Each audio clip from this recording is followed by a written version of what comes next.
মধ্যরাত্রে শুরু হয়েছিল আমাদের এই চক গ্রামের চক কালীতলার কালী পুজো।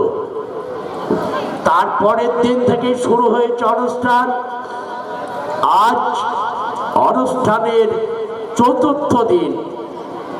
এই চতুর্থ দিনে উপস্থিত জনগণকে এবং অগণিত যাত্রাবাদী তথা নাটক প্রিয় ভক্তবৃন্দকে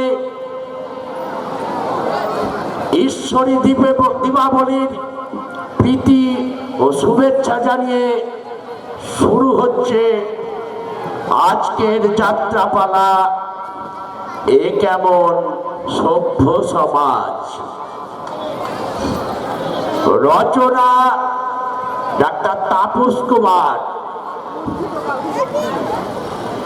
পরিচালনা এবং পরিবেশনায় চক কালীমাতা অপেরা এবং চক নেতাজি ক্লাবের যৌথ উদ্যোগ। শুরু হচ্ছে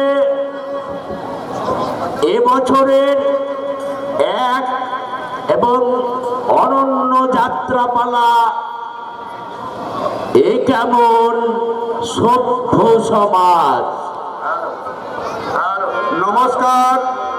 সুধী চক হরড়িয়া তথা অত্র অঞ্চলের সমস্ত জনগণ তথা যাত্রামোদী ও কলা কুশলীগণকে শারদীয়া ও শ্রী শ্রী কালীমাতার প্রীতি ও শুভেচ্ছা জানিয়ে